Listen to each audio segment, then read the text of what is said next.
जय श्री सीताराम। आप सभी मित्रों का स्वागत है और मैं एस्ट्रोलॉजी लेसन या ज्योतिष सिखाने की एक और श्रृंखला शुरू कर चुका हूं और यहां पर चूंकि ये सीरीज बहुत बड़ी है तो इस सीरीज की भी सब सीरीज मतलब इस सीरीज का भी पार्ट जो कि शनिदेव के बारे में है कि शनिदेव लग्न कुंडली के अलग अलग भावों में बैठेंगे तो अपनी महादशा में वो कैसे फल देंगे इस बारे में। और आज इस सब सीरीज का आखिरी वीडियो है। हाँ, मतलब शनिदेव का जो 1 नंबर से लेकर के 12 नंबर तक के भाव में बैठने का जो सीरीज था उसमें आज आखिरी वीडियो। क्यों? क्योंकि शनिदेव के 12वें भाव में बैठे होने पर क्या उनके फल मिलेंगे इस बारे में हम चर्चा करेंगे आज। ठीक है, ध्यान रहे ये लग्न कुंडली के बारे में है। ध्यान रहे कि ये महादशा शनिदेव की चल रही हो तो खासतौर पर उस बारे में है।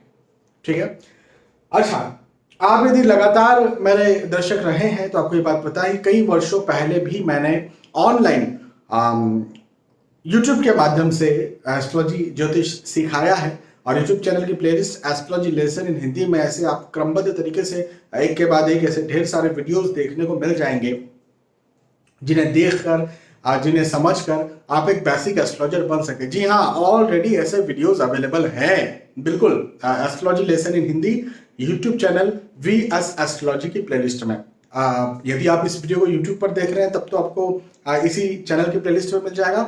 आप यदि इस वीडियो को इंस्टाग्राम, फेसबुक, जोश या फिर कहीं और पर देख रहे हैं तो भी आप जो है वो यूट्यूब पर जा सकते हैं। चलिए, तो आज के टॉपिक पर वापस आते हैं और हम बात क्या कर रहे हैं तो शनिदेव के लग्न कुंडली के द्वादश स्थान पर बैठने पर क्या फल मिलने वाले हैं उनके महादशा में। तो मैंने आपको विस्तार से सारे फलों के बारे में बताया, पहले भाव, दूसरे भाव, तीसरे भाव, चौथे भाव, ये सारे फलों के बारे में बताया है।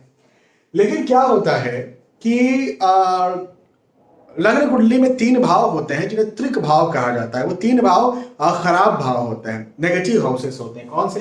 एक तो ये भाव, 6वां भाव, एक 8वां भाव, एक 12वां भाव। भाई आपको पता है ना भाव किसको बोलते हैं? ये हमेशा पहला नंबर 1 भाव होता है। 1 2 3 4 5 6 7 8 9 10 11 और 12 है। हाँ, अच्छा, कुछ लोग होते हैं जो नंबर कहीं लिखा होता है उसे वो भाव समझ लेते हैं। अब यहाँ पर 1 नंबर लिखा है तो बोलेंगे ये 1 भाव है। नहीं, नंबर राशियां होती हैं। नंबर कहीं कुछ भी लिखा हो वो भाव नहीं होता है। भाव तो हमेशा यही होता है, पहला, दूसरा, तीसरा, चौथा, 5वां, इस प्रकार से। अब मैं हमेशा ये बात सिखाते रहता हूं और बताते रहता हूं कि अलग अलग लग्न की कुंडलियों के आधार पर भी कोई ग्रह के अलग फल मिलते हैं। या फिर ये भी कह सकते हैं कि कोई ग्रह किसी भाव में अकेला नहीं होता है, किसी न किसी नंबर के साथ होता है। भाई आप देखेंगे ना, कोई ग्रह अकेला तो नहीं पाएंगे। मैंने कह दिया सैटर्न इन 12th हाउस, तो अब 12th हाउस में सैटर्न चलो बैठे हुए, लेकिन उसके साथ कोई ना कोई नंबर तो होगा, तो उस नंबर का भी बहुत बड़ा प्रभाव पड़ता है। या फिर ये कह सकते हैं कि लग्न का बहुत बड़ा प्रभाव पड़ता है। तो इस आधार पर मैं समझाते आया हूं। लेकिन महत्वपूर्ण बात यह है कि जो त्रिक भाव मैंने आपको बताया, 6वां, 8वां और 12वां, इन त्रिक भावों में सामान्यतः कोई भी ग्रह अपने अच्छे फल नहीं देते हैं। एक थ्योरी है, प्रैक्टिकल नहीं बोलूंगा, थ्योरी ही कहूंगा उसे, कि उसमें बताया जाता है कि जो पाप ग्रह है वो 6वें, 8वें और 12वें भाव में अच्छे फल देते हैं। प्रैक्टिकल जब करने जाते हैं, प्रैक्टिकल मतलब जब मैं कुंडली विश्लेषण तो रोज करता हूँ, रोज ढेर सारी कुंडलियों के विश्लेषण करते रहता हूँ। ऐसे जब मैं कुंडलियों के विश्लेषण करता हूं तो प्रैक्टिकल मैं क्या पाता हूं? तो प्रैक्टिकल ये पाता हूं कि सामान्यतः कोई भी ग्रह हो, वो पाप ग्रह हो, वो किसी प्रकार से शुभ ग्रह हो, 6वें, 8वें और 12वें भाव में अपने सामान्यतः नेगेटिव फल ही देगा, नकारात्मक परिणाम ही देगा, चाहे वो कोई सी भी लग्न की कुंडली हो, चाहे वो कोई भी नंबर के साथ बैठे हो। ठीक है, तो निसंदेह शनिदेव भी यदि द्वादश भाव में होंगे लग्न कुंडली में और उनकी महादशा चलेगी तो सामान्यतः अपने खराब फल ही देंगे।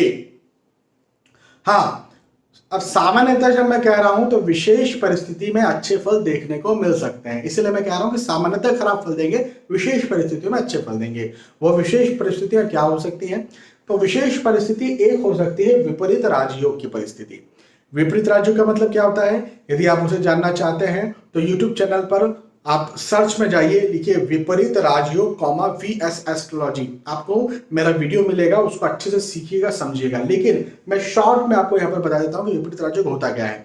विपरीत राजयोग का मतलब होता है छठवें, आठवें या 12वें भाव का स्वामी छठवें, आठवें या 12वें भाव में कहीं पर भी जाकर के बैठेगा। और ये तो पहली शर्त हुई। दूसरी शर्त ये कि कहीं पर भी जाकर के बैठेगा और लग्नेश की स्थिति कुंडली में अच्छी होगी तो विपरीत राजयोग बन जाएगा। ठीक है, तो यदि ऐसा कुछ होता है तो निसंदेह शनि अपने बहुत अच्छे फल देंगे। छठवें, आठवें, 12वें भाव मतलब 10, 11 नंबर या तो यहाँ हो, 10, 11 नंबर या तो यहाँ हो, 10, 11 नंबर या तो यहाँ हो, है ना। तो जो है वो विपरीत राजयोग की स्थिति बन सकती है। हालांकि 10 नंबर यहाँ हो तो 11 नंबर यहाँ हो जाएगा, तो लग्नेश कभी विपरीत राजयोग बनाता नहीं है। खैर, विपरीत राजयोग की स्थितियां बहुत कम बनती है। 1000 ऐसी स्थिति बने तो उसमें से 1, 2, 3 की विपरीत राजयोग की स्थिति बन सकती है। इस वजह से मैं कह रहा हूं कि सामान्यतः शनिदेव जो है वो खराब फल देते हैं द्वादश भाव में किसी भी नंबर के साथ हो। अब पहले तो ये समझिए कि द्वादश भाव है क्या। तो लग्न कुंडली का द्वादश स्थान जो है वो विदेश का स्थान है, वो खर्च का स्थान है, फिजूल खर्च, खर्च मतलब फिजूल खर्च का स्थान है वो। अच्छा, दवाइयों के खर्चे का स्थान भी है, दवाई के खर्च, दवाई के खर्च। तो ये बड़ी एक नेगेटिव बात हो जाती है। हाँ, ये स्थानांतरण का स्थान भी है, ट्रांसफर जो होता है ना, नौकरी में ट्रांसफर होता है कहीं, या कहीं हम स्थानांतरण करते हैं, या लंबी यात्राओं का स्थान भी है। हाँ, और यदि यहाँ कोई ग्रह बैठेगा तो उसकी दृष्टि जो है, जैसे शनि महाराज की 3 दृष्टियां होती है, तो शनि महाराज यहाँ के तो फल देंगे लेकिन यहाँ के भी फल देंगे। तीसरी दृष्टि 1, 2, 3, फिर 7वीं दृष्टि भी होती है, तो शनि महाराज यहाँ के भी फल देंगे। ये 6वां स्थान है, ये दूसरा स्थान है, और 10वीं दृष्टि भी होती है, तो 7, 8, 9 और 10 यहाँ के भी फल देंगे शनि महाराज। ये भाग्य का स्थान है। तो कहने का मतलब मेरा ये कि शनिदेव की यदि महादशा चलेगी तो शनिदेव नेगेटिव रिजल्ट्स इन सारे भाव के देने वाले हैं जहां जहां उनका अपना प्रभाव होने वाला है। तो इस भाव को कहते हैं धन का स्थान, इस भाव को कहते हैं परिवार का स्थान और वाणी का स्थान। इस भाव को कहते हैं 6वां स्थान ही है, जैसे कहते हैं रोग, ऋण, ऋण मतलब कर्जा, डेब्ट, और शत्रुता, हिडन एनिमीज, डायरेक्ट एनिमीज। आपके स्कूल कॉलेज में या फिर आप जहां नौकरी करते हो, आपके साथ पॉलिटिक्स हो, आपके कॉम्पिटिटर्स आपको परेशान करें। हाँ, ये है भाग्य का स्थान। भाग्य मतलब भाई देखिए, भाग्य का साथ देना सबसे ज्यादा जरूरी है। कई सारे लोगों को आपने देखा होगा जिनके पास काबिलियत नहीं होती और फिर भी वो वहां बैठे होते हैं जहां आपको लगता है कि अरे यहाँ ही कैसे बैठ गया। तो बस ये भाग्य है, ये उसके लिए फिर भाग्य जिम्मेदार है।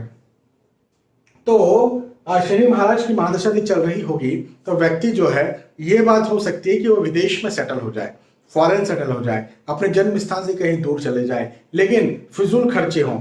हाँ, कई बार तो हेल्थ इश्यूज भी हों, ऐसी स्थितियां भी बन जाती है।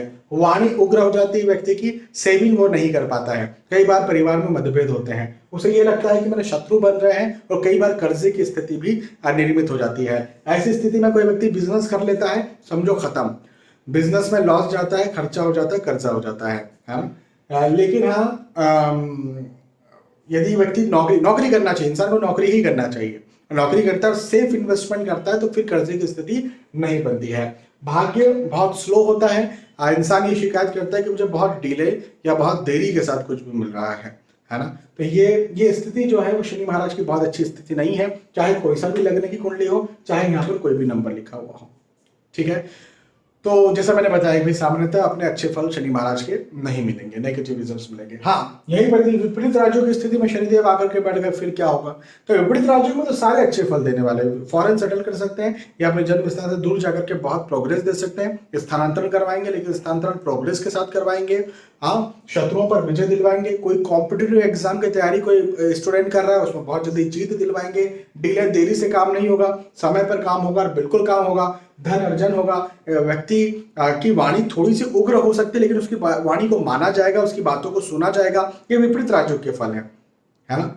लेकिन विपरीत राजयोग, चूंकि मैंने कहा कि 1000 कुंडली में से केवल 1, 2, 3, 4 कुंडली में बन सकता है, इस वजह से मैं सामान्यतः जो फल आपको बता रहा हूँ वो नेगेटिव ही शनि महाराज के फल देखने को आपको मिलेंगे। ठीक है, कई सारे लोगों को लगता है कि मैं नेगेटिव बोल रहा हूँ, कई सारे लोगों को लगता है सर वाह क्या पॉजिटिव बोलते हो आप, बहुत पॉजिटिव बोलते हो, आपकी बातों को सुन करके तो हमें मोटिवेशन आ जाता है। देखिए, I am not a motivational speaker, और मैं कोई डिमोटिवेशनल स्पीकर भी नहीं हूँ कि आपको डिमोटिवेट करना है या मोटिवेट करना है। मेरा काम है आपको सच्चाई बताना। कई बार वो सच्चाई कड़वी होती है, कई बार वो सच्चाई मीठी होती है। कई लोगों को कड़वी लग जाती है बात, वो कमेंट करके बोलते हैं सर आप हमेशा नेगेटिव बोलते हो। कई सारे आपको कमेंट ऐसे भी मिलेंगे वो कह रहे हैं कि वाह वाह जी वाह, बहुत पॉजिटिव आप बोलते हो, आप बहुत पॉजिटिव इंसान हो। मैं पॉजिटिव इंसान हूँ, मैं नेगेटिव इंसान हूँ, ये इससे मुझे कोई मतलब नहीं है। मुझे मतलब है कंसल्टेंसी से, मुझे मतलब है एक अच्छा कंसल्टेंट होने से। और जब आप एक अच्छे कंसल्टेंट हो तो आपको जो सच है वो सच आपके सामने रखना है, और वो सच कई बार नेगेटिव निकल करके आता है, वो सच कई बार पॉजिटिव निकल करके आ जाता है। बाकी तो आगे भगवान जाने। तो अब मुझे लगता है ये चीज आप समझे। अब हम दूसरे ग्रह के बारे में अगले वीडियो में समझेंगे, है ना। आपको कुछ लगता है कुछ कमी है या कुछ और बातें बताऊं या कुछ और चीजें ऐड करूं या कुछ और जानना या सीखना चाहते हैं तो आप कमेंट करके बता सकते हैं। यदि मुझे लगेगा कि सर्वजन हिताय वो है, सभी जनों के लिए अच्छा है, तो निसंदेह उस पर भी मैं वीडियो बनाऊंगा। बहुत बहुत धन्यवाद। फिर मिलते हैं आने वाले वीडियोज और एपिसोड्स में। तब तक के लिए आज के वीडियो आपसे बताना चाहता हूँ जय श्री सीताराम।